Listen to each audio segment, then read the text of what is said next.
Welcome back to the BJJ Fanatics podcast. I'm your host, Ryan Ford. My guest today is a third-degree black belt in Brazilian Jiu-Jitsu. He's a black belt world champion, a black belt no-gi world champion, a Pan Am's champion, a Brazilian national champion, a Brazilian national no-gi champion, a three-time American nationals champion, once in the gi and twice in no-gi. He's also a European no-gi champion and an AGP Grand Slam champion. He was also an ADCC Las Vegas Open champion. He just recently moved to Florida, and he's teaching out of Jacare Martial Arts in Orlando. Ladies and gentlemen, it's my pleasure to be joined today by Lucas Bad Boy Pinheiro. How are you today, Lucas?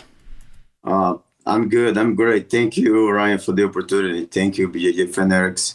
It's a pleasure for me to be here today. Excellent. Lucas, you're someone I always really enjoy watching compete, man. So it's a pleasure to have you here, and I appreciate you taking the time. The question I always like to start with, Lucas, tell us where you're from originally and what life was like for you before you found jiu-jitsu. I'm from Manaus. I was born in Manaus. I have a very big family. My family is a lot of people. I would say at least 20 people around my family. It's a lot. That's a big family.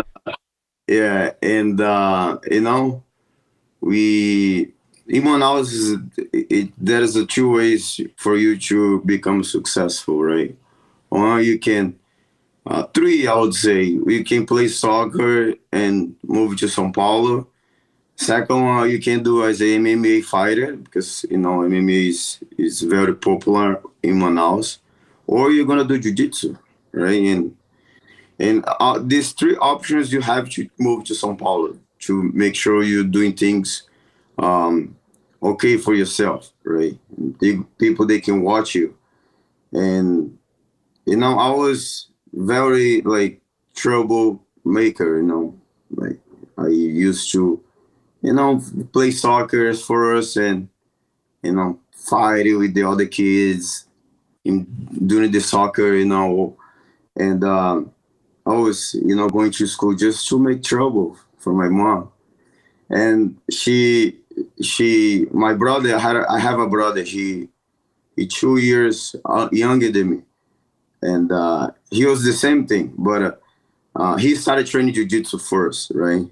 And I did start with the luta livre. Before I used to call luta livre because they're a mix of martial arts. I used to do boxing, no-gi, gi, things like that. But I started training, and a couple months after I didn't figure out that, I was like, it's, I want to challenge myself more. I want to do things to make sure I can control myself. I was even more aggressive because I was learning how to punch, how to kick, and I was getting more confidence in fighting the street. And I was like, my mom told me, I was like, you gotta do something different. Like your brother, he started doing jiu-jitsu, and he started doing so well at the competition. And now that I was like, no, I don't want to train the gi, it's too much. You control, and we don't have a, because gi, you can move, you can do a lot of things. It's more scramble, it's more, exciting to watch gi, right? And I used to do gi every day. And some boxing as well, punch and Muay Thai, every day I used to do something different. Especially in Manaus, 15 years ago. It's crazy, right? Compared to now, things are very professional.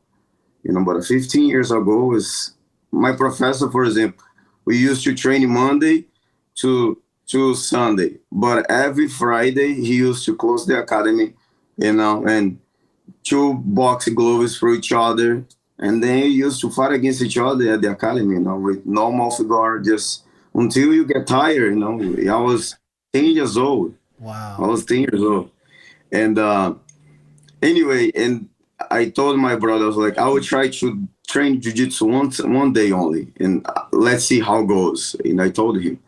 And he said, you're going to love it because it's different.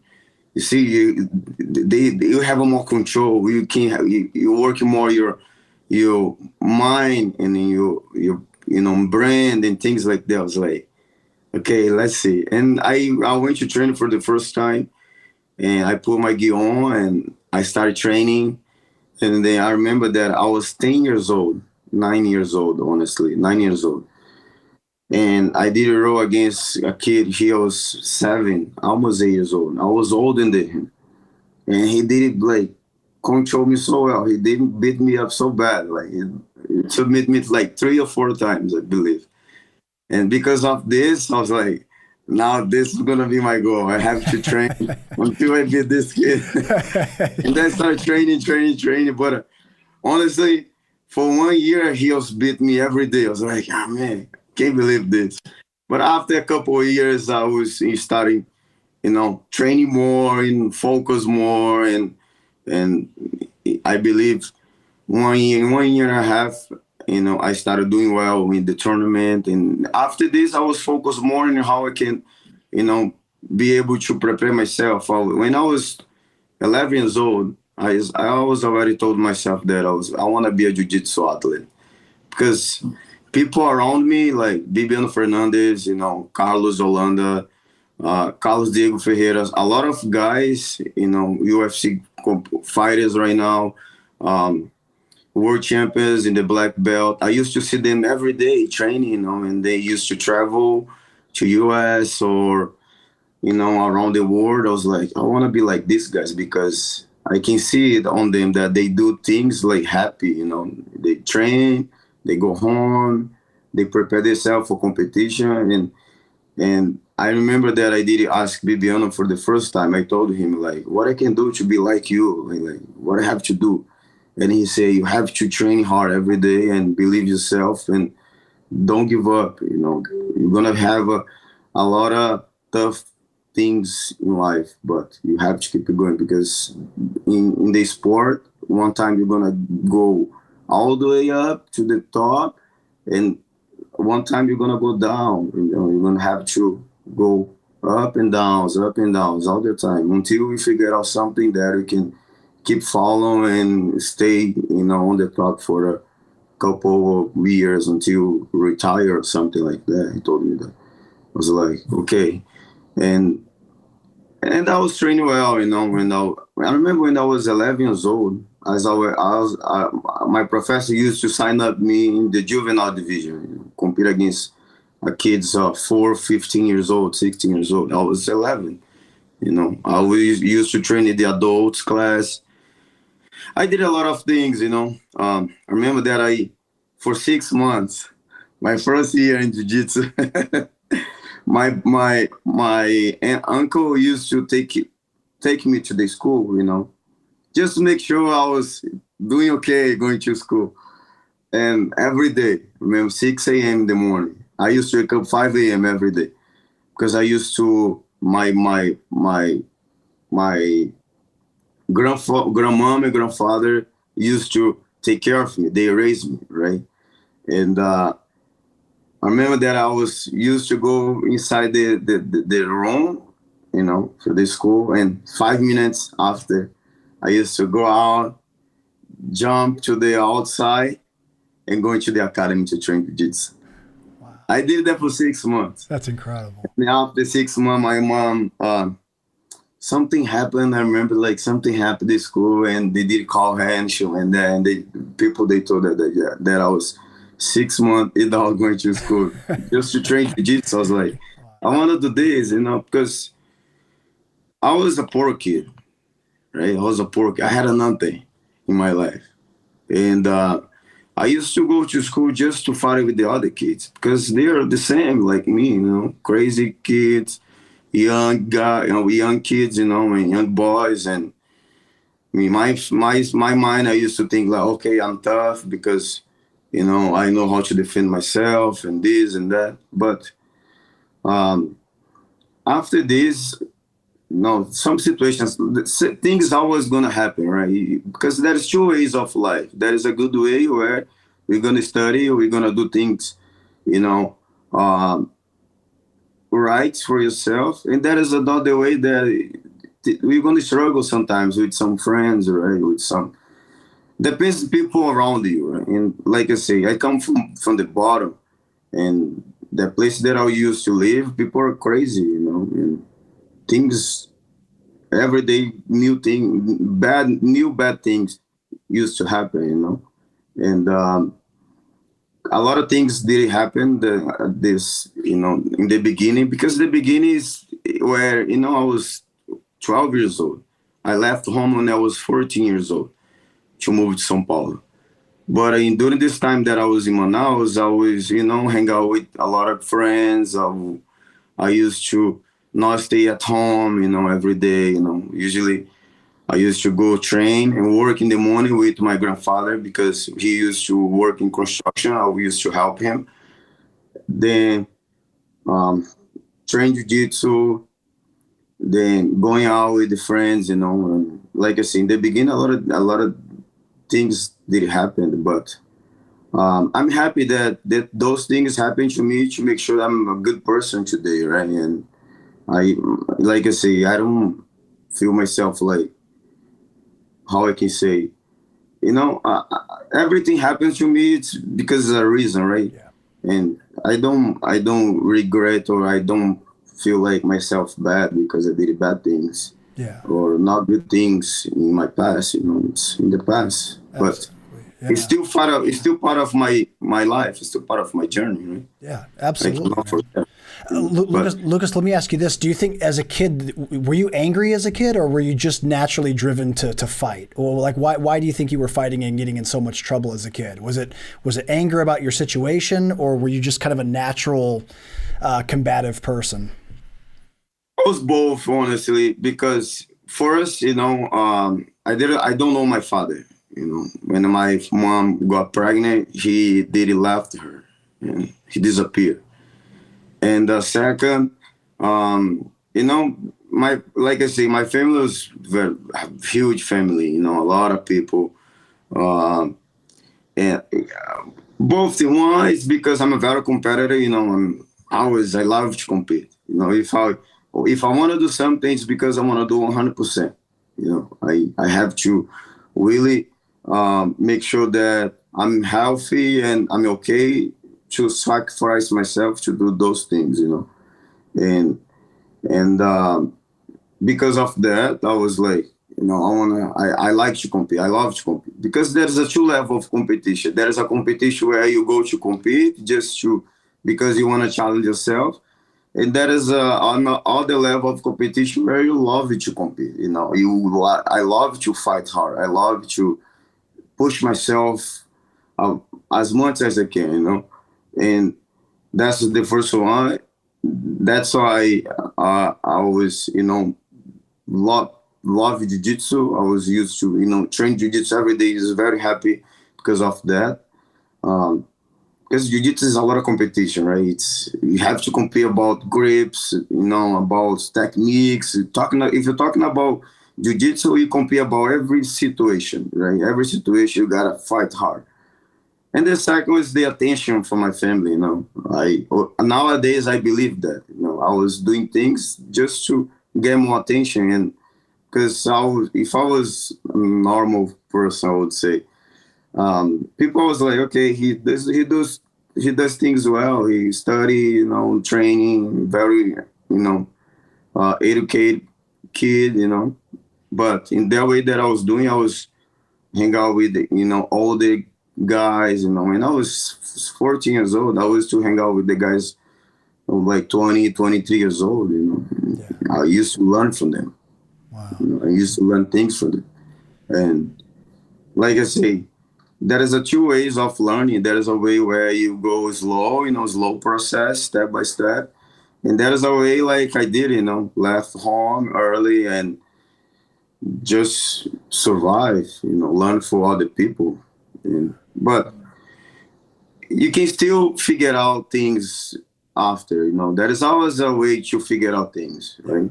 Absolutely. And I did it for myself because of jiu-jitsu. I did it for myself, and one thing that I always mention people that jiu-jitsu can save life. You just need to trust the process and believe, But like I say, because of both, more because I believe because of the attention, that I was, I need to do something Yeah.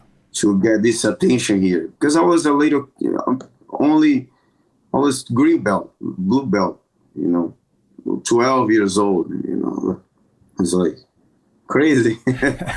Well, Crazy. I'm always very interested in kind of analyzing what causes someone's success, like all the ingredients that exist in someone that makes them a world champion or very successful. And sometimes you see people that are just very naturally competitive people, and that's enough to drive them to become, elite athletes.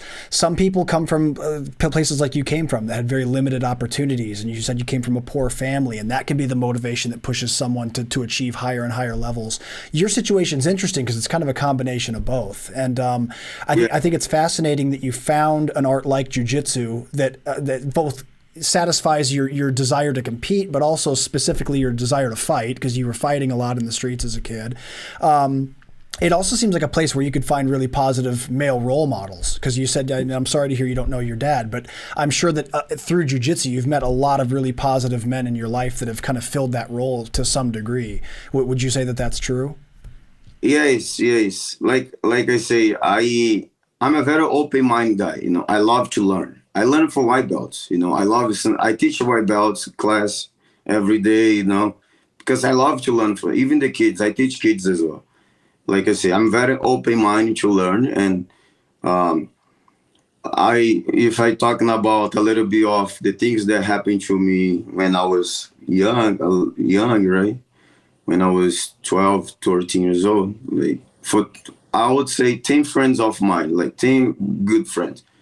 I'm the only one who is still, alive, like all of them, they're gone because, like I say, at the end of the day, we're going to choose what you want to do. If you want to go here on this, this way, you're going to have a lot of hard work, a lot of negative and positive things, because it's part of the sport. It's part of life, right? A lot of people who want to support you and who doesn't want to support you. But on this way, that is a life where you're going to make money, like I would say easy money. You're going to have, a lot of party, girls, whatever things you want to do. But believe me, it's going to be a short life. At some point, you're going to break down, because that's how it's the way you do your things, right? For a good person, you have to become a bad person, and like I say, at the end of the day, you choose the things that I want to do, and those things didn't happen to me, but I did choose the hard way. I was like, I learned. Some people, they learn in a good way. Some people, they learn things in the hard way. I did learn in the hard way, like tough way, right? I lost a lot of friends, a lot of things did happen to me, but it's never late to start over, right? You can decide. And I did decide to move to São Paulo just to train jiu-jitsu. And in São Paulo, I did learn how to become a good man, a good person, in jiu-jitsu. I always used to sleep on the mat every day. Wake up for 6 a.m., 7 a.m., and train until 11 p.m. every single day. Wow. Sleep on the mat, And like I say, it's never late to start over. It's like jiu-jitsu. There is no age to start jiu-jitsu. You can start as a 5 years old, or you can start as a 95 years old. It's never late. Absolutely. That's why I love about jiu-jitsu. And when I started training jiu-jitsu and I used to see those people train in black belt, world champion, travel for US for 4 or 5 times a year. I was like, I want to be like these guys. What I can do? And they like, just train. I was like, of course, I will train every day. After training, I used to do pull-ups, 150 pull-ups after training with the gi every day. My professor used to tell me to do that, go run, do this, do that. He's like, I know that you don't want to go to school and all that. In between go school and do bad things, fighting and do things that are not going to be good for yourself, I prefer you to stay on the mat, train and do your things. Absolutely. You love to do that. You want to do that. You want to, travel the whole world one day. You want to be a world champion, train jiu-jitsu. And I didn't decide to train jiu-jitsu. I didn't believe in myself. I didn't know the results right? But I was like, I will do that, and I know I can do it, and I I I trust the process. I trust my professor, right? And 15 years after, I'm here right now, speaking English. I learned English because of jiu-jitsu. I Wow. never went to school here. And just because my English is not, perfect, but I try to speak. I try to, share about my life experience, right? And like I say, it's there's the two ways of things, right? And I'm happy that I did it. Believe it, I did it.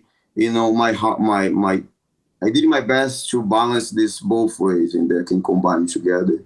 Yeah, I mean, Lucas, your English is fluent, man. You've achieved great success. I'm really. This is just such a cool story to hear, man. I appreciate you sharing it.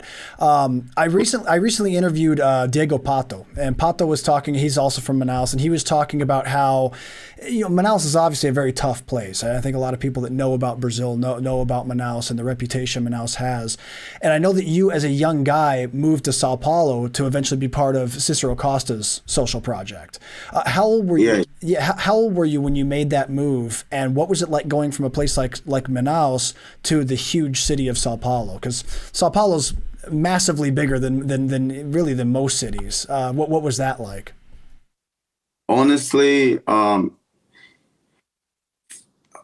funny, not funny, but the first time that I met Cicero Costa was 2011 in in in the back in the time, the Abu Dhabi World Pro used to do a trial in Brazil, right? Used to do, I don't know if they still doing the trials, but before I used to do three different trials, one in São Paulo, one in Manaus, and one in Gramado, right? And I remember that I went to Gramado for the last trial. Yeah, it was the last tournament, the last Abu Dhabi Pro trial before the main event. And back in the time, they used to pay uh, the registration and the ticket and the hotel for the open class champions. And I was 16 years old, and my professor told me, like, you gotta go for this one because you have a great chance to win this tournament and go to Abu Dhabi. They're gonna pay everything. And then, but he said, but there's one thing, they only pay for the adults, and I was juvenile. And I told him, I was like, of course I want to go. I love, back in the time, I was already, I want to do this for my life. I can do it. And that was my first tournament outside Manaus, it was my first time. I was like, okay, let's do it. And I remember that I did training so well, and I was juvenile, I was training 4 times a day. Nothing happened, no injuries, just train, train, train, train. And we went to Gramado to compete, and I remember that I did it six matches. Yeah, and I went to the final against João Miao for the division final, 6 2 kilos, and the blue belt.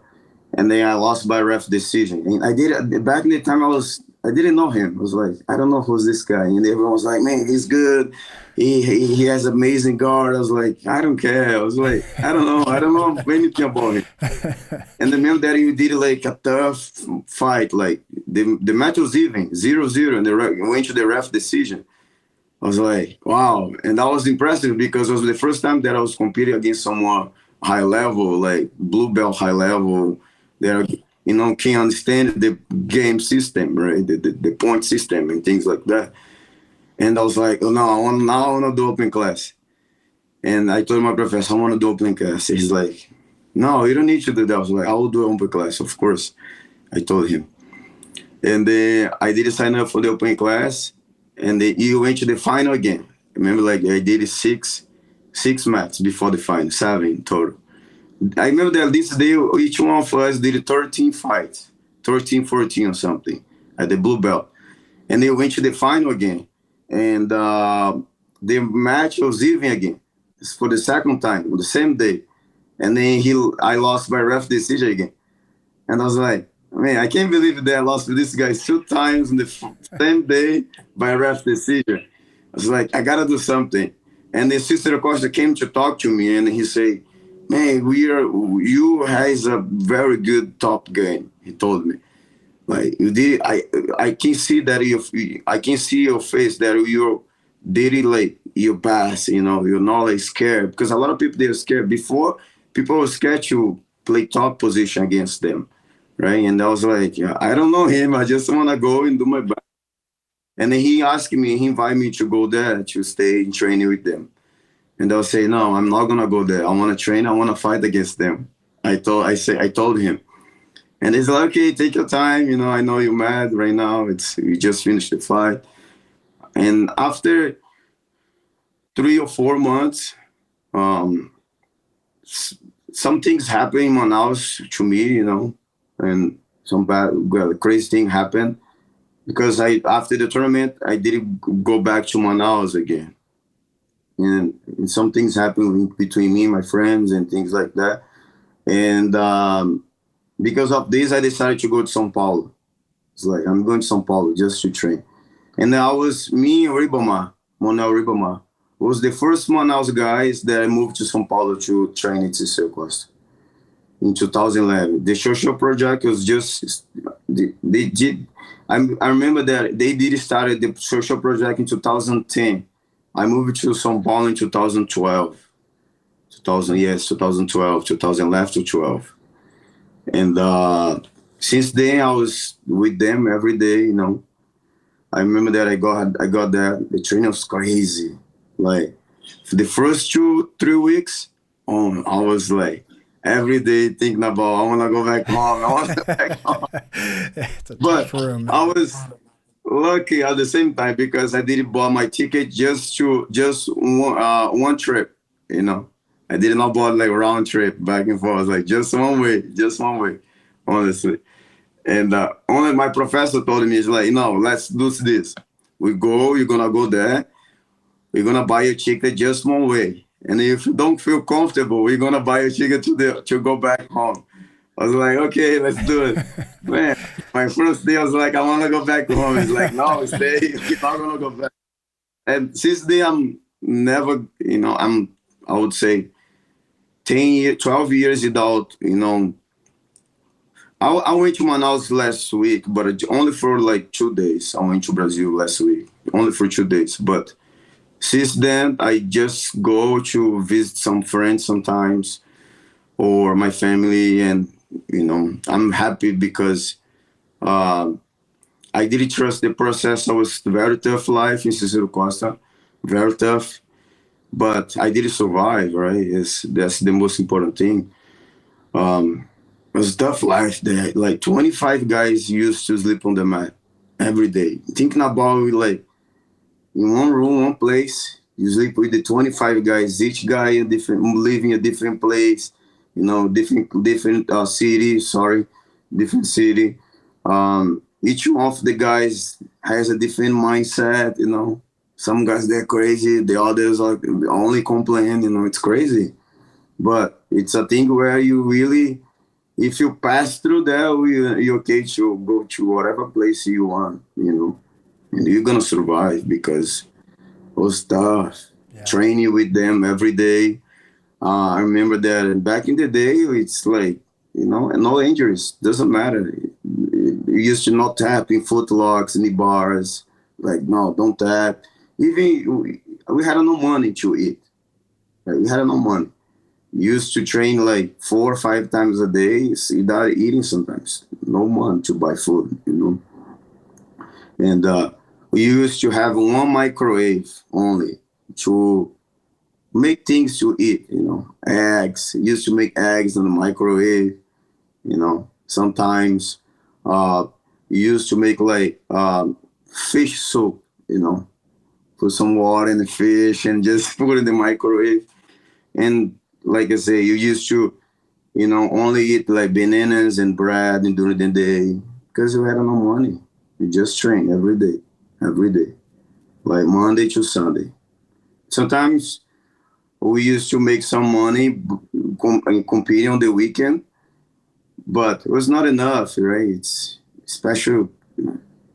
For example, we used to go buy ticket without. We used to go for a tournament just one way. You had no money, like sign up for free and work at the tournament and compete. And to make money, you used to compete open class to make extra money, and they buy another bus ticket to go back to São Paulo. Like every weekend, we used to do it. It was tough training. Like as me, our brothers, Paulo and João, Leandro, Iago, George, there was a lot of guys there training with us. And then after this generation, and then Pato, Talisson, these guys didn't went to Cicero Costa's to train. Yeah, for the people listening that aren't familiar with Cicero Costa and what he's done for the jiu-jitsu guys in Brazil, people that have been training for a while, of course, know who he is. But for the people that don't, he created a social project where basically anyone from any part of Brazil could move to Sao Paulo and train at his place. And he had a fighter house that he charged a small amount of money for people to rent and live and stay in. But then if you couldn't afford that, like Lucas just said, there was an area he basically would open up the mats to let people sleep overnight on the mats. And it's a really beneficial thing for people around Brazil because when you move to Sao Paulo, there's so much opportunity because it's kind of like the business capital and kind of the mecca of the economy in South America. But it's massive. So if you're coming from a place that's really rural or far away, it can be a very overwhelming thing to show up to a place like Sao Paulo. Like I always tell my friends, like I'm from Atlanta, and it takes 6 Atlantas to make one Sao Paulo. So I mean, to understand how big Sao Paulo is, it's massive. It's almost 2 New York cities, I think. So it's nice to have a place to show up. There's at least a place that you can call home or a home base at least, and pursue the opportunity of jiu-jitsu. But like Lucas said, the trade-off is that it is a brutally tough training room. Like I've seen lots of footage and met a lot of people that have trained there, and the stories are just unbelievable. But it's a place that has produced people like Lucas and Pato and the Miao brothers and Leandro Lo, and the list goes on and on. So, what do you think you remember most about that time, Lucas? When did you start really noticing that you were starting to climb the ranks of competition and really start to take off as a full-time athlete? Honestly, my first year was the worst one because, like you say, São Paulo is a huge place, right? And you gotta learn how to take bus, like. We gotta learn how to, how to walk around the city as well, because even though it's a dangerous place as well, right? You gotta be careful. São Paulo, especially back in the time, it was a little bit more worse because, you used to live at the academy, and the cops used to pull over us right in the street of the street of the academy, right in front of the academy. Everyone's like, just pull over and treat us bad and things like that. And the first year was tough, like I said, because I was learning how to train with them because it was different, right?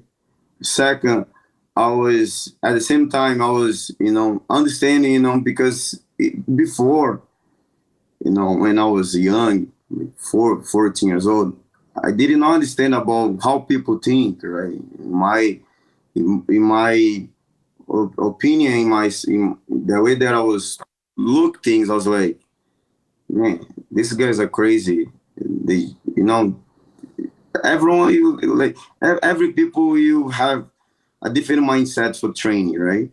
And I used to not agree with some things sometimes, but a couple of years.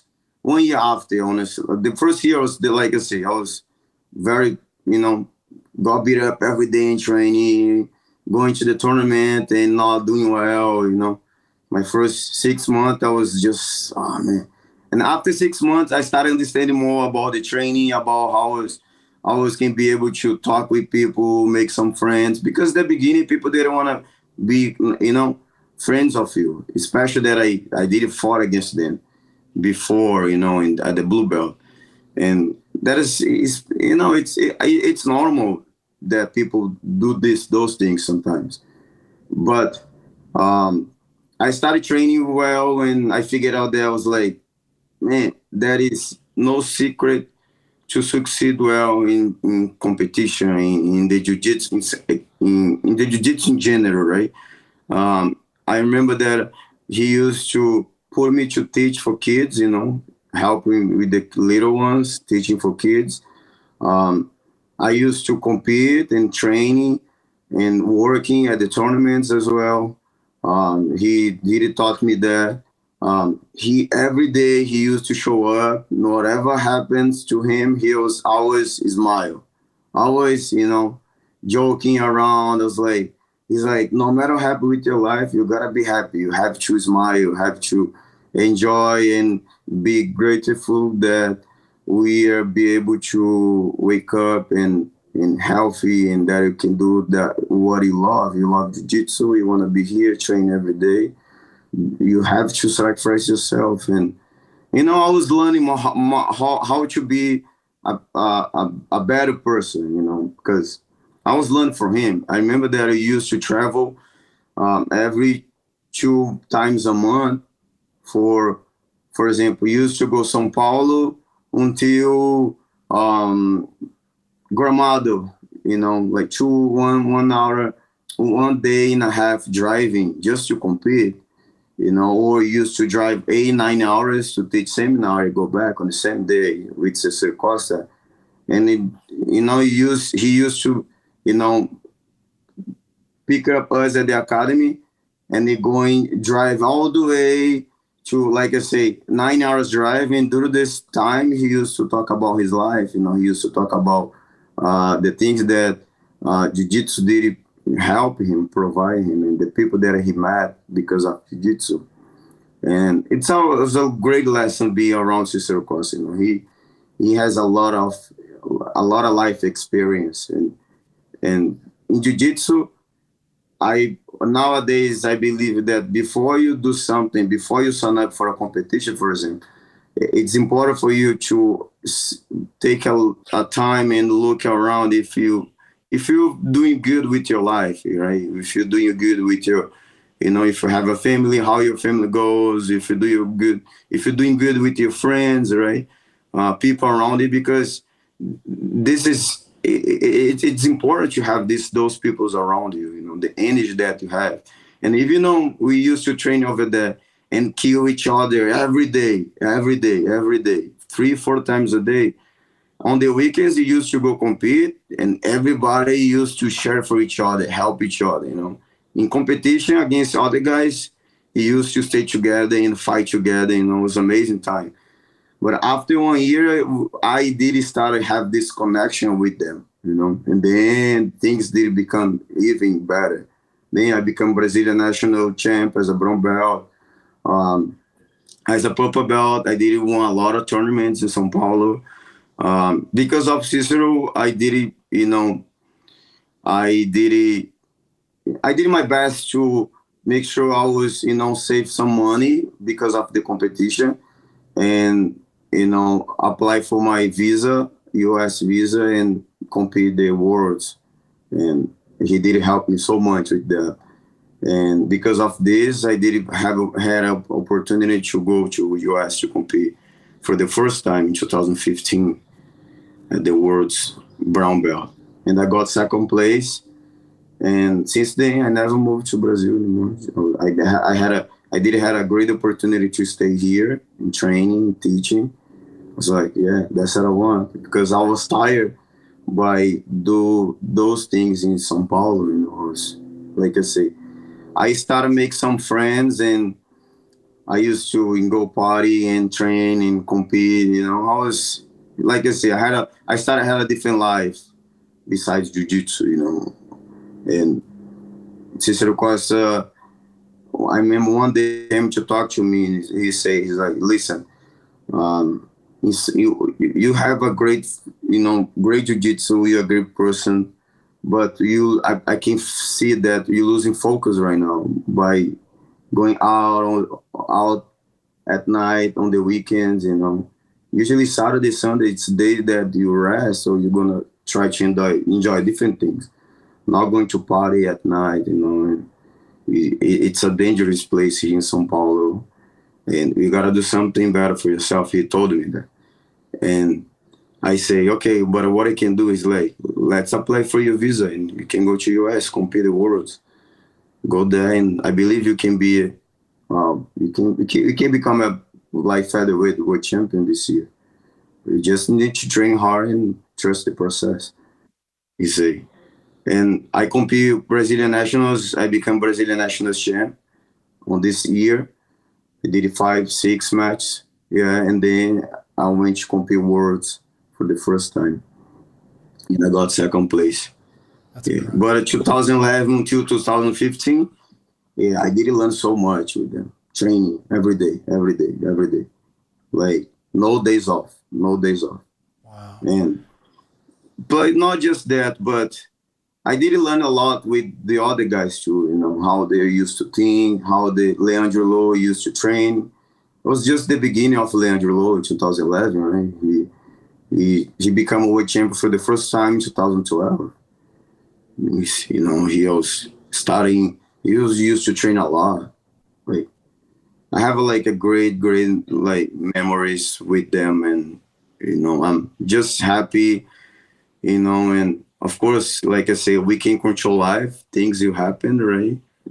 But we just need to be, you know,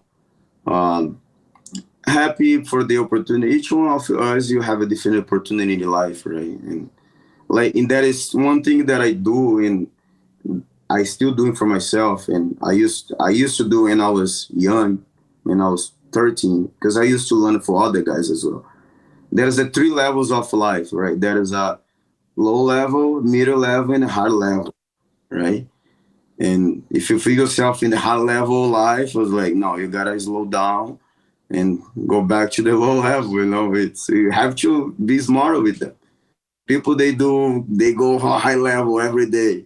In general, I'm talking about general in life, right? In training, some people, they go, for example, I used to go party like high level, like 3 days. And I'm just honest. I'm like I say, it's my past. I don't want to hide things that I did in my past. No, it happens, you know, it's a lesson, life lesson. And I used to go high level, you know, hard level, super hard level on the weekend, you know, and crazy. But I figured out that I was like, no, I have to, you know, be an example for my family, for my friends, and the world right now. It's getting crazy every single day. It's crazy things happen, you know, and I have to be smart with myself and teach myself how to do things safe. Right, you gotta do things safe. Things that we can control, you know, and not lose focus. Right? Absolutely, yeah. Well, you know, Lucas, you talked about the opportunity that you got to eventually get your U.S. visa, and I know that opened up all kinds of doors for you. Last year, you became a black belt world champion. Huge congratulations on that. Tell us about that experience, man. What do you remember the most, and what life lessons have you taken from becoming a world champion? For us, it was a great moment for myself, you know, as a competitor, since the day one of training, white belt. As a competitor, you already know what you want to do for your life. And the top level in the sport and the top competition is the worlds, right? Worlds gi. It's the most prestigious one in the gi, right? In the gi. As a, you know, I learned from my professors. You know, my professor used to say, it doesn't matter if you become a Brazilian national or something like that, you know, it's a great accomplishment. But become a world champion in the black belt division, you're gonna be in a different level of life. Not because of money, not because of, you know, people that want to be around you because you are world champion or something like that. It's because it means everything you did it for 15 years, for example, right? 15 years of training, right? Let's say I'm training. That day of the competition, I did it for 4 mats, right? 4 fights. But if you're talking about in general, to become a world champion black belt, it's 15 years, 16 years of jiu-jitsu training every day, right? It's a long career, long journey. In the black belt division, on 9 years as a black belt already, right? Thinking about your 9 years as a black belt, competing, training every single day. Like I say, it's a lot of things. And during this process, there is things that we're gonna learn, you're gonna try to apply for yourself, that I did it for myself. I did apply for myself some things that, those things, I would say 40, 60% did it help me, and 40% did not help me. And what I do with the 40%, okay, this one not gonna help me. Let's focus on next one, you know. And each competition, each training, every time I used to wake up, I used to, plan some things to do for myself, training, strength and conditioning, right? And I have a sports psychology that I talk. Yeah, it's important to me. It's important, because, like I say, every person has a different things to do, and I have my own thing, right? And like it's a lot of things happen in my mind. I think too much. Think too much. Anyway, and when I remember that first day I did it. That's after 5 years. It was my second time that I was compete at Russia. I compete Brazilian national at the Russia weight 2 weeks before the Worlds, right? I became Brazilian national champ. I did submit all my 3 fights. I was like, very sharp game. My game was good. I was happy, And then I decided to compete Worlds as a Russo weight. I was like, okay, now I can do Worlds. And I remember that I compete the first day. I won 2 matches on the first day, stuff one, And I told Professor Andre, I was like, tomorrow I'm gonna be different. I'll be different. I'll be ready to step on the top of the podium. Because, I did my best, and I did train super hard, honestly. That's the thing. There is no secret to make sure you're gonna be ready for a Worlds tournament, for example, to compete Worlds. There is no secret. The secret is train. You have to train every day.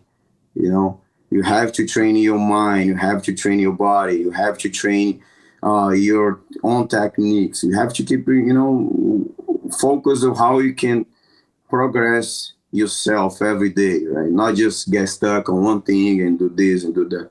And I was doing that. I was doing, training. I was, going out, doing things out of jiu-jitsu, I was enjoying life. That's the thing. When I was my first year in the black belt that I compete Worlds, I remember I lost in 2016. 2016 I lost pants, right? For the first time, I lost pants in the black belt in the final. And then since this day, I was like, it's not the way we think, because what I think, right now I understand everything, but let's say if I'm a brown belt and this is my last year in the brown belt division, next year I'll be a black belt. What I think for me, it's like, okay, I have to go there and just go hard and not letting them control me or something like that, right? That's the mind that people usually has. But once you become a black belt and you compete against someone, for example, Bruno Malfacini, right? 10 times world champion. Or Caio Terra, 10 times Nogi world champion, Gui world champion. Once you compete against those guys, it's different. It's a different level of, study. It's a different level of movement. It's different, And until you figure out that, it takes time, and you have to keep working at different things, right? Training more and apply new things for your game. And I did it all those things for myself and during this 8 years in the black belt, right? Some people, they'll become a world champion the first year, but some people like myself, they'll become a world champion 5 or 6 years or 7 years after, like I did, right? And the most important thing is not give up and trust the process, right? And like I moved to Atos when I was my second year, yeah, my third year in US, in 2017, I enjoy Atos, right?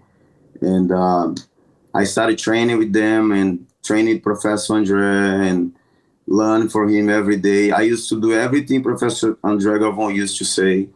You know, he used to say, for example, wake up 6 a.m. in the morning and drink coffee and take shower, like cold shower, and you know, stay there for 2 minutes. I was like, okay, I'll do that. And now I used to do that every day. And go train. You gotta be the first one to show up in training. I was the first one to show up, the last one to leave. I used to show up every day, 6:30 a.m., 6 a.m., 6:30, and running back and forth for 20 minutes on the mat. Just warm up myself, teaching myself how to become even more stronger. You know, and every day I was trying to apply new thing every day. And when I compete Brazilian nationals, and after the Brazilian nationals, I came to talk to Professor, and I told him, Professor, what I have to do? Do you have something in mind for me to improve? I told him. And then he looked at me, I was like, no, I don't have nothing for you to. You're doing your things. You have to deserve that, he say. And then when I talking about deserve it is you have to train more than anyone else. You have to work in your mind. You have to work in your body to avoid injuries more than anyone for your division.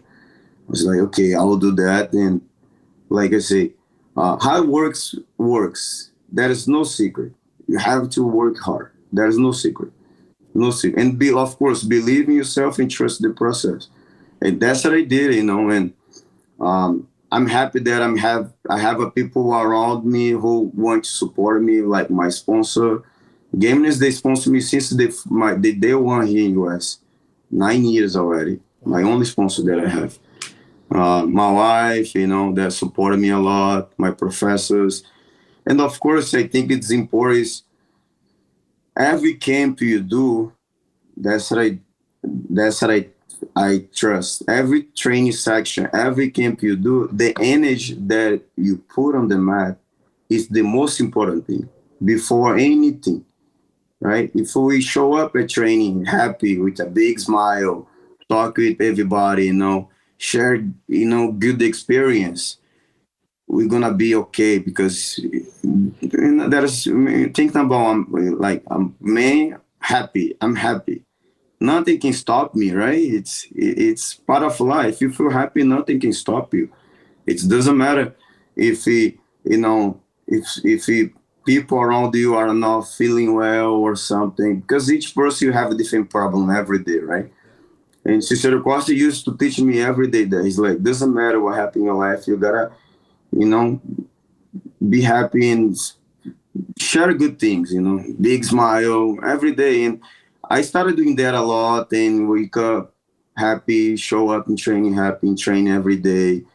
I did not skip one training section during this Worlds camp. And when I wake up on Sunday morning before the semifinals, I told my wife, I was like, today I can feel it that I'll be the new world champion. I told her right in the morning. She's like, really? I was like, yes, believe me. I told her like, I can feel the energy on my arms, on my body, my mind, everything. Like, I'm going to be a world champion. I told her. And I say, if I be a world champion, I didn't make this promise a long, long time ago first. It's like, if I be a world champion one day, I'm not going to compete anymore. I'll focus on do different things in my life because I like to challenge myself and I like to learn new things, right? And I told her, if I conquer the world title today, I'm going to be done competing as adults. I can go back compete master, but not as adults. It's a different level. You got to be honest, right? And I'm happy and grateful that I become world champion. And a lot of, you know, things did happen, you know, before that, you know, training and like I say, it's a lot of sacrifice and training 4 times a day, cut weight, right? I'm not a roster weight. I'm not a roster weight guy. Usually I walk around 149, 150 pounds, and I'm going down to 124, you know, to compete jiu-jitsu. And like I say, I didn't work so hard for this, and I didn't prepare myself so much. But everyone train hard, everyone do things well. But I believe the thing that changed me and did help me to become a world champion is the happiness. I was very happy and very positive person during the whole camp. It's like there's no way for me to lose this world title. I'm happy. I'm ready to go war no matter what. And I did it every single day that I used to go train. I used to remember the days that I was poor kid, sleep on the mat. I was like, man, now I'm here, ready to become the best jiu-jitsu athlete in the world. Now the things that I did for this whole year, this whole season, I would say 15 years of training. It's not season, right? Like for me, for example, I did become world champion after 16 years of jiu-jitsu, right? For one gold medal. For 40 minutes fight, because each match was 10 minutes. You work 15 years to compete 40 minutes to become the best jiu-jitsu athlete in the world, right? You see the journey, it's not today, it's not tomorrow. It's gonna be a long journey, no matter what. Until you become a black belt, it's gonna be a long journey. And I was very emotional, a lot of things did pass through my mind. And I was like, but I was happy at the same time. I was feel myself like, okay, there's no pressure on my shoulders anymore. Now I'm ready to go for the next challenge, and I moved to Florida. I got opportunity to work in Jacare, Ronaldo Jacare. I'm a big fan of him, Me too, yeah. Big fan of him. Crazy. He was there watching me compete, and a couple months after, we started talking about, like he opened his own academy, right, 1 year ago, and he's like, I need a build a competition team, and I was afterwards I did it, spoke to my wife and everything, told her like, now I'm ready to do other things. I want to teach him more. I want to be a professor, but I don't want to be here in California. I want to go to a different place because I used to live in Texas first, and then 2020, right in the first week of pandemic, I moved to California. I did decide to move to California 3 months before the pandemic. In the first week of pandemic, I had to move to California. I was like, now I gotta go drive. I did it. We drove 24 hours, Texas to San Diego. I did it, rent a U-Haul truck, put all my stuff in the U-Haul truck, and my wife went with her friend, driving the car with my daughter. My daughter, back 2020, she was 1 year old, and he moved to California. Crazy, to San Diego, right in the middle of the pandemic. I was like, I don't know what's gonna happen, but now you gotta go. We have everything set up. Now you can't go back. And it's crazy, it's crazy. The first year in San Diego was tough, very tough, very tough. And I was like, but it's gonna be my time. One day my time will come. I just need to follow the process and teaching myself how to go over tough things, right? Because every day was a new challenge, every day, and but I did it, told myself, I was like, I'll have to do this in 3 years, and what I can do 3 or 4 years, what I can do in 3 or 4 years to conquer all the titles that I wish to have in my career, like words no gi, and all this stuff. And I used to talk to professor on that, professor, what I have to do. And he used to say, okay, do this right now. Go run. Before I used to run a lot. And after I was like, I don't want to run anymore. I was focused on different things in Texas. And then I remember the first week of training, he told me, Lucas, you got to run every day.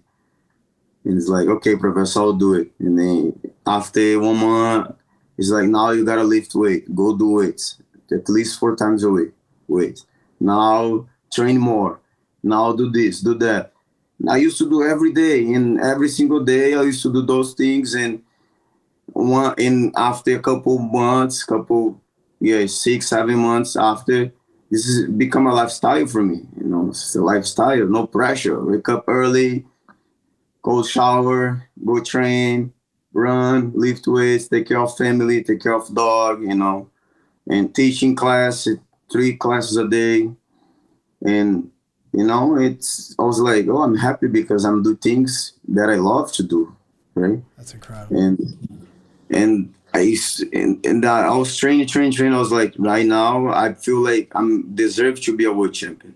Yeah. Now, what I have to do more? And he's like, now training as much as you can. And I started training. I did start training 3 months before Worlds, 4 times a day. Wow. Weights, 3 times jiu-jitsu. Wow. Every day, Monday to Sunday. Training. I was like, oh, nobody will take this title from me. Before Worlds, I told myself, I was like, nobody will take this time from me. I'm ready to. I'm happy, and my family are okay. My friends are okay. I'm in a health place, training with the best. I was trust my professor a lot. I was like, oh, no way I will, lose this opportunity this year. I'm ready to go. And I did it. And like I say, I didn't promise myself if I was become world champion, I was gonna be done. I think I try to follow the things that if I tell you to do something, I will do it. If I want to sign up for a competition, I want to do 100% always. And like I say, I'm happy that I did that. Did compete Europeans last month. Right, but I did at Masters. I felt like I was like the European tournament. The competition was the only competition that I did not compete in the gi, and I was like, oh, I want to do this as a master. I want to. We used to compete a lot against each other. Me and João Miao, right? We compete against each other in blue belt, 4 or 5 times in the black belt. I was like, now I saw he sign up for European. I was like, now it's gonna be great, right? Because we compete in juvenile, compete with adults. Now we're gonna compete against each other in masters. Like, that's just following the journey. That's so. And it was amazing time. It was amazing time. And right now I'm focused how to learn new things, how to become a good professor, how to become a businessman. I still compete. I will compete for sure. I have my contract with one. Soon I'll be fighting for one in Singapore. And like I say, I did learn so much after Worlds tournament, right? About myself. I think the most important thing is I don't care about people talking about me, or I'm not saying that I don't care people around me. I'm not saying that, but I'm trying to focus on how I can learn things for myself, how I can know me better, right? Because the toughest opponent, it's me against me at the end, right? If I'm tired one day, I will choose if I want to go or if I want to stay at home. At the end, you're going to have to choose. Yeah, that is only 2 words. It's yes or no. No. That's it, right? You want to do this? Yes. No, I don't want to do this. No, that's it, right? And that's what I try to do every day. It's learn how to know me and how to know me better, right? And if you know you better, every day you're gonna have a new challenge with yourself, and you just need to take a moment and breathe and ask yourself why those things happen to you, and just go forward. And after, like I say, afterwards competition, I started learning more about myself, learning how I'm feeling today, especially as a professor, because I teach kids, I teach adults. I'm helping the jiu-jitsu community to grow, and I have to learn more about myself and then control my emotions and understanding about each person. Then I can start helping the jiu-jitsu community, right? That's excellent. I try to do this as a competitor, like I did. If I did this as a competitor, of course I can do as a professor, and you're going to be better. It's going to take time, but it's a process. Of course, of course. Well, man, Lucas, watching you become a world champion was really exciting, man. But now that we know the story and where you came from and the hard work that went into it, it makes it that much more exciting, man. So I really do appreciate you sharing your thoughts and background on that, man, because it was a really, really cool moment. It was really cool to see that happen for you. And I'm also really excited to see that you're really dedicated to committing to the next generation of jiu-jitsu practitioners. So I think that's always an awesome thing to see when someone reaches the highest levels, that they turn around and give a hand to the people coming up behind them. So huge congrats on that, man. That's really awesome. Thank you. Yeah, I like to be, the kids are the new generation of jiu-jitsu. Absolutely. Right. And I have to do that. I have to teach them the right principles of jiu-jitsu, right? How jiu-jitsu can save your life. Because like I say, I always, as a poor kid, troublemaker, I did a lot of things happened to me to become one of the best athletes, jiu-jitsu athletes in the world. Not just in as a sport, but talking about in person, as a person, I'm a good person, I don't have a, people doesn't talk shit about me because I don't talk shit about people. The things that I learned, the place that I became, we don't talk shit about anybody. If you want to do something, you go there and that's it. You do it, what you have to do, and it's done, And that's the way I used to learn when I was younger. And I apply this for myself in jiu-jitsu. I don't talk about shit. I don't talk about anyone. I respect anyone, and the kids,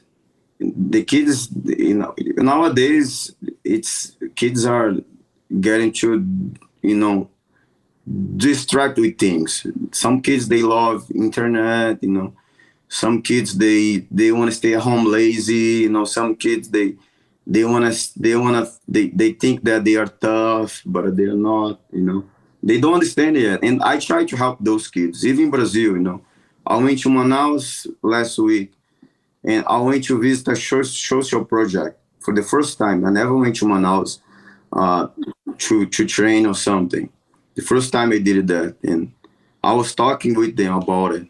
A lot of kids, like 40, 45 kids, like poor kids, and I spoke to them about it, my life.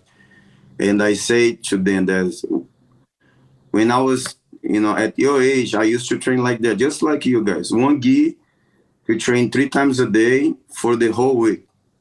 I used to do that every day. And I say, but we're going to have 2 ways of life, I told them. You're going to have two ways of friend. There is a friend that want to bring you to a bad way, like do bad things. And there's a friend that wants to support you. And at the end, we're going to have to say yes or no to the way that you want to do your things in life. I cannot choose that to you, but I can explain to you that, and I can share with you guys about a little bit about things that I did. And I believe that once you go home, you're going to go home with a different mindset. You're going to think better. You just need to listen to the things that I will say. And I spoke to them about my life, about the things that happened to me. And I say to them, at the end, whatever thing you do in life, you're going to have to study, sacrifice yourself. If you want to be a doctor, you're going to have to study a lot. If you want to be a lawyer, you're going to have to study a lot, sacrifice yourself. If you want to be a jiu-jitsu athlete, you're going to have to study jiu-jitsu training and spend a lot of time on the mat. There is no other way. And I told them, and you have to choose. If you want to be the best in the world, I can help you. I'll be here. I tell this every day to my students as well. But if you want to be, a strong person in life, just come and train and teach yourself and talk to me that I can help you. I try to share those things with kids and people in general in jiu-jitsu, I know that every people has um, a different way to do in life, right? Different mindset, but everybody has a different experience as well. It's always important to share experience, life experience, right? Absolutely, man. Yeah. Lucas, I'll tell you what, we've reached the halfway point of the show, man. This is where I always play a game with my guests. This is a game called The Pummel. The Pummel is a series of random questions. Some of these questions are about jiu-jitsu. Some of them have nothing to do with jiu-jitsu. But if you're down to play The Pummel, I'd love to play this game with you. That's right. All right, man. That's Question right. 1. What's the worst job you've ever had? I used to work in the cemetery, you know. Oh, the cemetery, yeah. You used to. Yes. What did you do there? In my house, I used to, you know, working hard. Yes, do all those things, you know. Oh man, that's crazy. Did you have to work like at nights or during the day, or what was it? During the day. The day. During the day. Yeah. Every day. I was 12, 13 years old in Manaus. Oh my God. That must have been the biggest cemetery in Manaus. That's tough work. Yeah, digging into the ground, man. Anything where you're using a shovel, that's tiring work. Yeah. Man. I see where you get your pressure passing strength from, man. That's amazing. Yeah. Oh, I saw a lot of people, you know. That is crazy. Wow. What do you think is a secret talent that you have? I think you gotta be ready to do anything. I do whatever thing ask me to do. I do. I already work in construction. I work in cemetery. I used to wash cars. You know. I used to working or how I can say clean the pool and thing. I honestly I didn't work on Amazon here in US. Oh wow. Because of the pandemic. Jiu-jitsu shut down, everything shut down, and I did work for Amazon and the Pizza Hut. Wow. Every day. Yeah, it was crazy. Work ethic. Dude, yeah, like it just, you know, if you have, my professor used to tell me, you have 2 hands, 2 feet, just go and do it, no matter what. That's awesome. You know, it's life. It's life. I love that. Whatever things, you know, people want to ask you to do something. If you can do it, go there and do it. If you doesn't know how to do it, ask them to teach you a little bit and just go. That's awesome. Yeah, that's about me. I like not new challenge. Good man. Having a good work ethic is definitely a great talent, a great and important characteristic to have for sure. What's something you wish you were better at outside of jiu-jitsu? What's something you wish you could do better? I can do better. Something you wish you could do. I would enjoy more things outside jiu-jitsu. Yeah, that's a hard one. Yeah. For a lot of jiu-jitsu guys, that's tough. We become very like hyper focused and everything is jiu-jitsu. Yeah. Yeah, everything is jiu-jitsu. Crazy. Yeah, that's a good answer, man. That's a good answer. What do you think is the worst injury you've had? No injuries. Oh, you've been injury free all this time. Wow. No injury. Good for you, nothing. Man. Good for you. No surgery, nothing. I'm very healthy, you know, no injuries. That's incredible, man. Wow, that's especially at your level. That's really incredible, man. You must train. That's probably a result of training smart. You probably train very smart, right? Yeah, I train. Yeah, I try to train. Like I say, I try to teach myself how to train. It's awesome. Not about you training with a lot of people in a room where there is a lot of champ. It's not that, you know. They are with champ. They're gonna do their own things, you know, and you gotta do your own thing as well. And teaching how to train with those guys, you know. And the most important thing, no ego, right? It's leave your ego outside the mat and just go there and have fun. That's it. That's awesome. You know, I love that, man. That's outstanding. Lucas, what do you think is your favorite bad food to eat? What's your favorite junk food? My favorite junk food, it's burger. Burgers, yeah. With a beer. With a beer, yeah. You have how else are you supposed to eat a burger? You have to have the beer. Yeah. That's awesome. Describe your perfect burger. What's your favorite kind of burger? A lot of bacon, corn. Corn, okay, okay. Yeah, a lot of bacon, corn, and then a lot of cheese. Okay, nice. Like bacon cheese, you know. Yeah. That's awesome, man. How do you like your meat? Do you like your meat cooked well or medium or Medium well, yes. medium well? Nice. Yes. Awesome, With man. the 2 cold beers. 2 cold beers. You're double fisting beers now. That's amazing. Hey, when you're a world champion, you can do whatever you want, man. You can have as many beers with your burger. I used to, like I say, I like to make barbecue at home and drink some beers. It's my life, It's That's the things that I like to enjoy. That's awesome, man. That's really cool. What do you think is your most hated food? What's something you cannot eat no matter what? Nothing. I eat everything, brother. I love to eat. I love to eat. I love it. That's excellent. Oh, I eat, I went to Korea last year for 10 days. I was eating Korean barbecue every day. Morning and night, every day, That's awesome. It's, like I say, I had no money, had no food. Nowadays that I have, that I can eat, that I can buy whatever I want, I was like, I can't complain, I don't know food. I used to, every time when you used to train, usually on Thursday, it was the worst day because Monday, Tuesday, Wednesday, tough train. Thursday, your body is, nobody's, a machine. You're going to get tired, right? Breaking down. I remember that Morley Santana used to tell us to grab a water bottle, put water and put sugar inside the water bottle and just shake and drink. Go train. I said, it's energy. I used to do that just to train, That's why I don't complain about things, I try to not complain. Try to stay positive. That's excellent. I love that, man. I love that mentality for sure. That's awesome, man. What do you think is what was the most the scariest moment of your life? Scariest moment of my life. Be with your knees and 2 cops on your side. Oh no!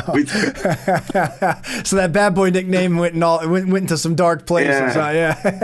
This is not gonna happen to me. That one was scary. Well, you're still here standing. So that's important. Yeah. You're still here with us. That was a very scary. That's why I moved to Sao Paulo. That's why you left for Sao Paulo. Yeah. Well, man, I'm glad that the bad boy nickname is mostly just on the mats now. That's excellent, buddy. Yeah. That's good, man. No. Who do you think's your favorite grappler of all time? Your favorite jiu-jitsu guy of all time? Jacare. Good choice. Pretty cool getting to learn and train with him now, huh? That must be surreal. We train every day here. Every day. That's incredible, man. My second one is Leandro. He used to, amazing jiu-jitsu. Yeah. I know Leandro for a long time. We used to hang out together in Manaus, São Paulo, training. He was one of my, my second favorite one.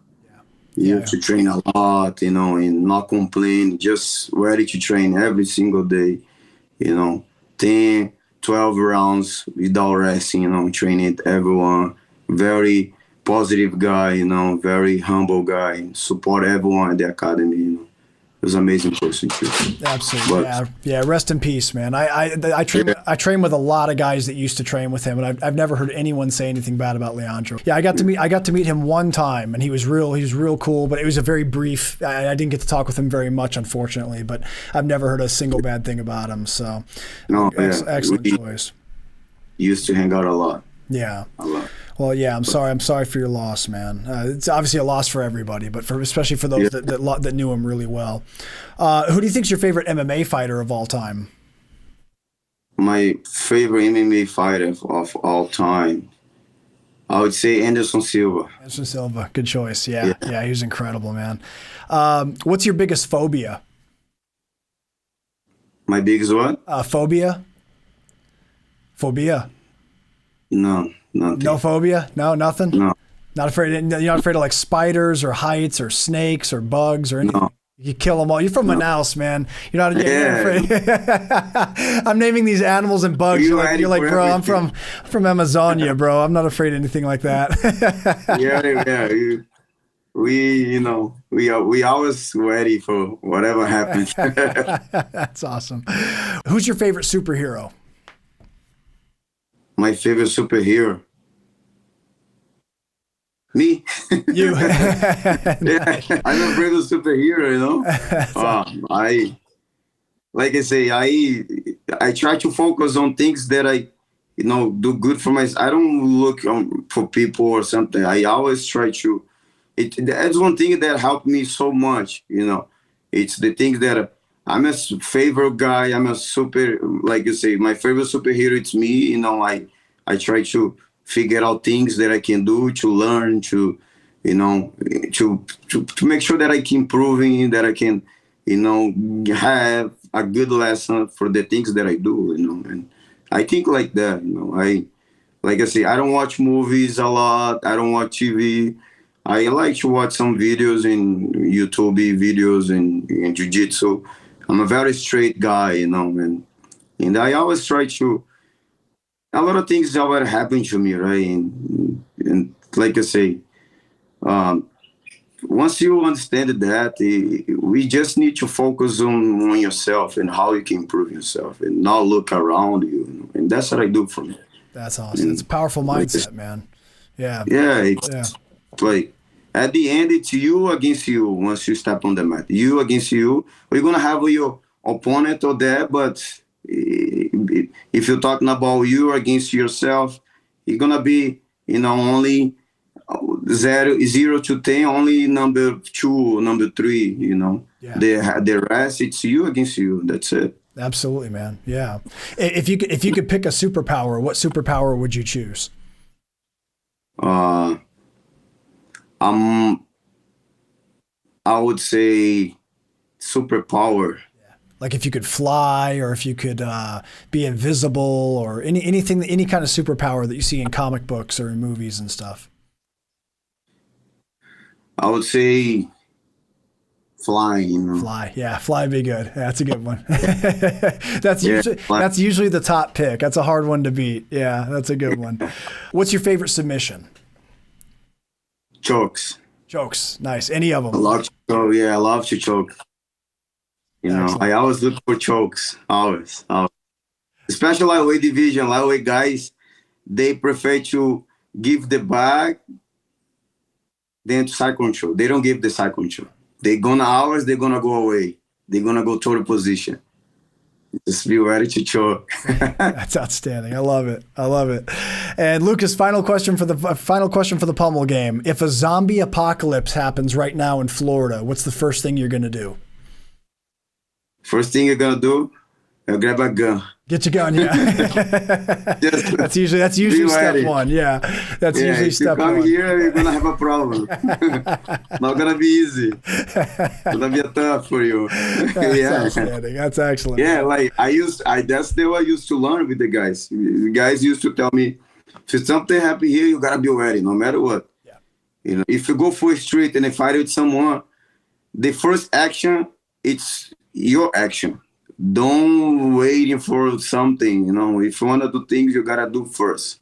And that's it. Yeah. And I apply this for jiu-jitsu. I'm applying this for myself. If I want to do something, I got to be the first one and that I can do and that I can learn, I'm talking about like myself, things that I can do for myself, Of course, but there are some things that we're going to have to share with people, right? For example, jiu-jitsu. You're not going to train yourself. You're going to train everybody together, and you're going to have to apply things for yourself, right?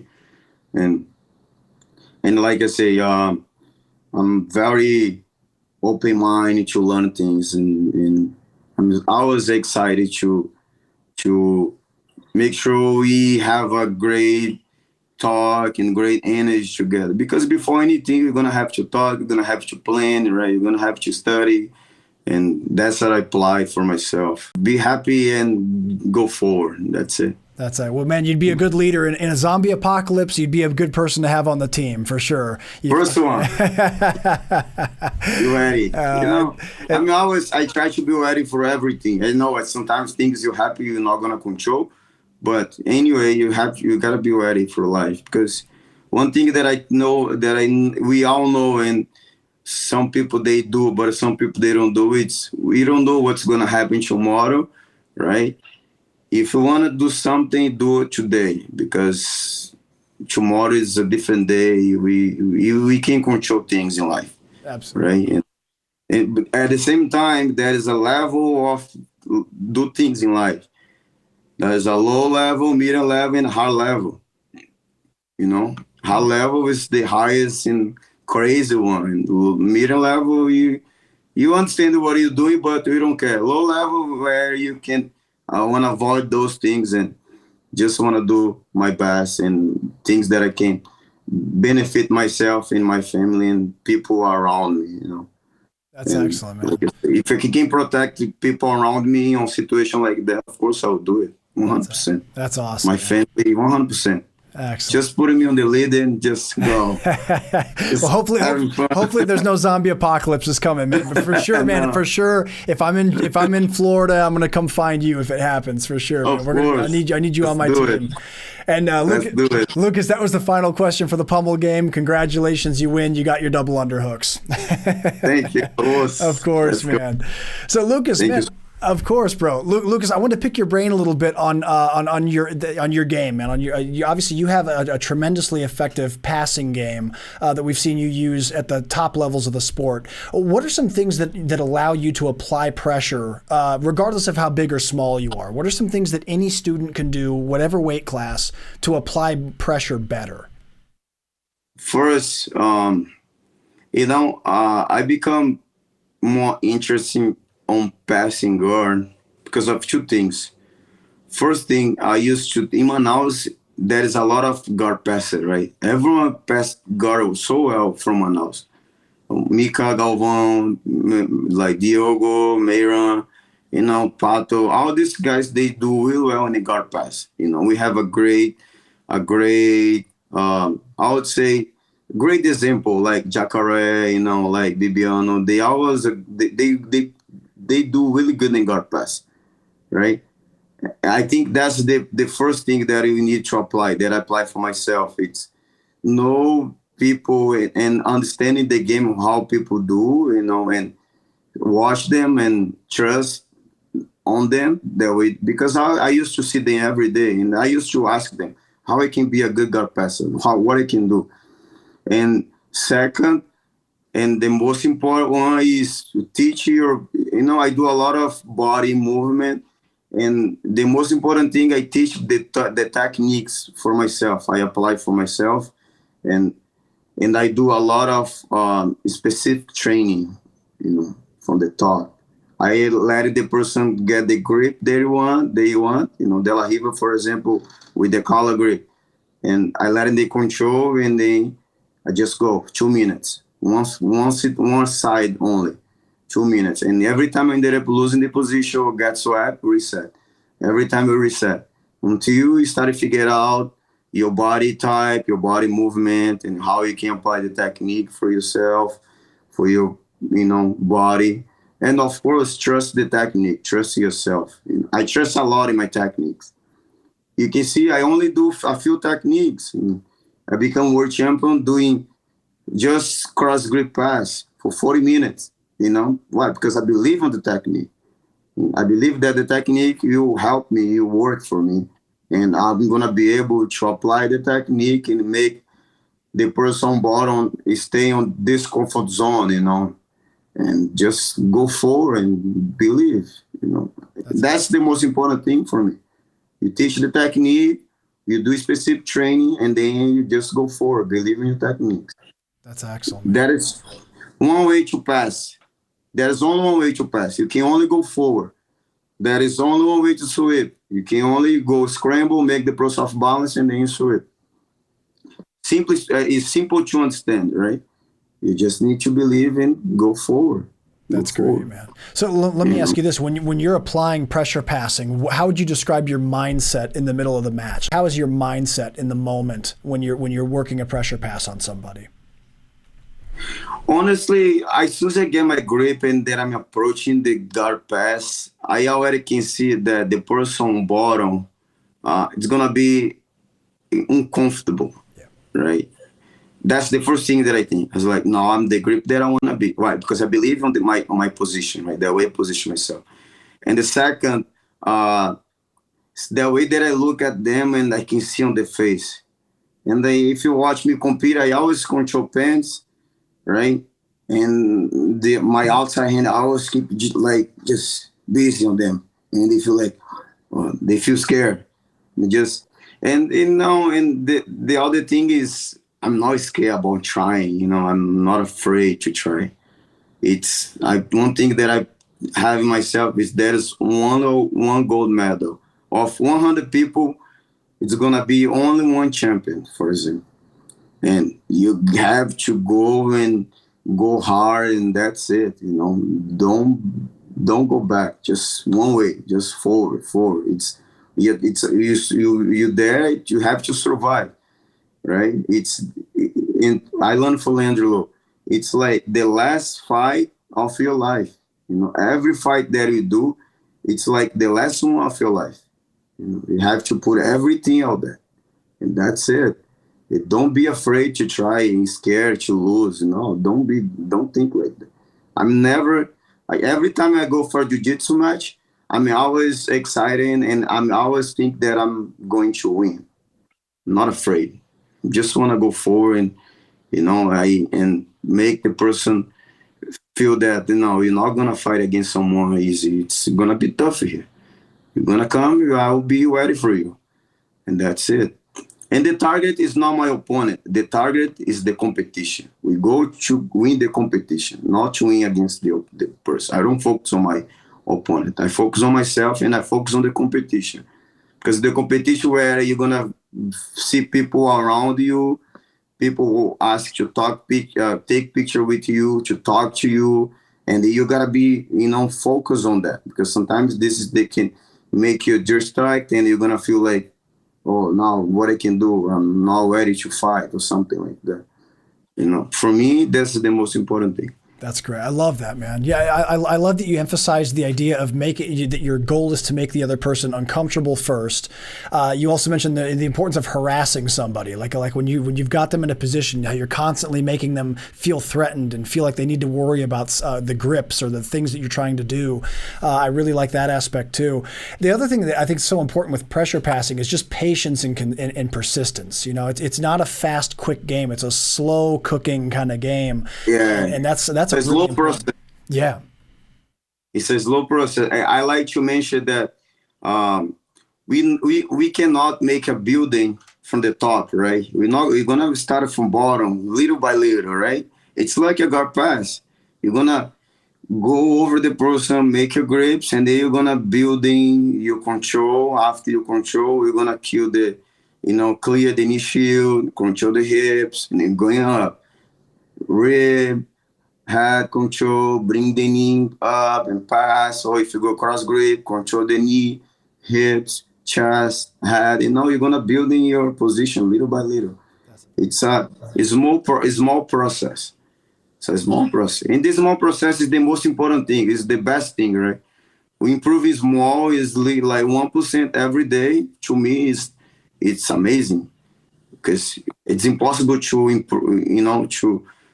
For example, you're not gonna improve yourself 100% every day. Sometimes 100% will be 2% of yourself. And the most important thing is that you believe and you try, you believe, you apply the pressure and go easy, just easy, small steps. And use the head, the shoulder. If you push your face, punch the hand, and that's what I do. I sometimes use the elbow. It's part of the game, you gotta be aggressive. That's awesome. You gotta be aggressive. That's outstanding. It's one thing that my mom told me. First thing, every time you go do something, it's better to make others' mama cry than you make your mom cry. Like, don't make me cry for you. I was like, okay. She told me to do that. I was like, okay, I'll do that. I still have this for myself. Like, I'm not gonna make my mom cry. Dude, that's huge motivation, bro. That's a powerful one that mom passed to you there. Yeah. That's good. Every time I go do something, go compete, my mom always call me or message me. We know what to do. Just go there and do your best, but be tough, be strong. That's awesome. Believe you, and that's it. That's excellent, man.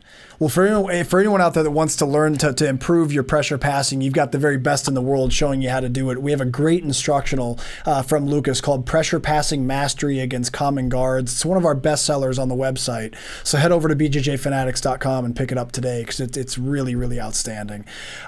Lucas, in closing, man, what are some of your major goals for 2024? What are some things you hope to accomplish this year?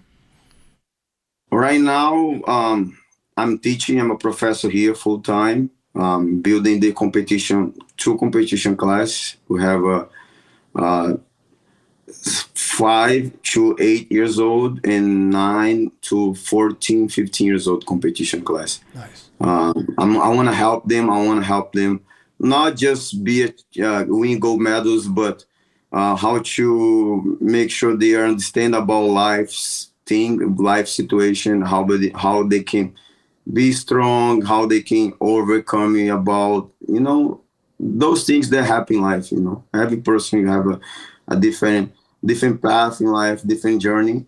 And I want to teach them how to go overcome that and how to stay positive and strong. I'm talking about my students. And I have a super fights to do this year. I still have a one championship contract. And I believe soon I'll be announcing my opponent. I want to compete more like super fights this year and focus on building my career as a professor as well, because I want to, like I say, I want to build in the jiu-jitsu community. I want to help jiu-jitsu to grow and help those kids that need help and show them that jiu-jitsu can change your life, because jiu-jitsu changed my life, right? Jiu-jitsu, everything I have today, it's because my fear, of course, I believe, I trust in God a lot. And it's because the process that I had in my life, and I was trust the process and doing my things 100% every day. Like I say, sometimes 100% will be 2%, but make sure do your best. My goal is to, building all these things around me. And I feel like right now it's my time to, share my things through people, jiu-jitsu, help people through jiu-jitsu, right? I already did so much from me in the sport. And now I want to do for the jiu-jitsu community. I want to pay back for the jiu-jitsu community, because if I'm not doing that, I'm not gonna be, I'm not gonna be happy, because I think it's important to, of course, keep competing and training, but share good things with people, support people, help people, because people needs help. The world needs peace, right? People needs peace, understand that we only have one life. You can only live once, right? If you don't, adjust yourself and make sure you do things better for yourself and for the others around you while you're here on this life, right? Like I say, worlds need peace, and that's my goal. My goal is to see people succeed well and people doing things well as a competitor. I love to see the jiu-jitsu community grow. That's the goal for me. That's beautiful, man. I love that, Lucas. Well, folks, unfortunately, we're fresh out of time. Lucas, like I said, man, I've always really enjoyed watching you compete, and getting to hear your story today and your background was really something else, man. I really do appreciate you being so open with your story and sharing all your insights that you had. You're welcome back on the show anytime. I'd love to have you back in the future. Thank you so much, guys. Thank you, BJJ Fanatics. Thank you for all the opportunity. And I can't wait to go back again. Excellent. I can't wait to have you back again in the future, my friend. For anyone out there that wants to keep up with Lucas, it's really easy to do so. He's active on social media. He's mostly on Instagram. It's Lucas Bad Boy. But you can also find his athlete page on Facebook. It's Lucas Pinheiro. You can also find his YouTube channel, Lucas Pinheiro. Make sure you guys hit subscribe and then hit the little bell icon to get notified for when he adds new videos.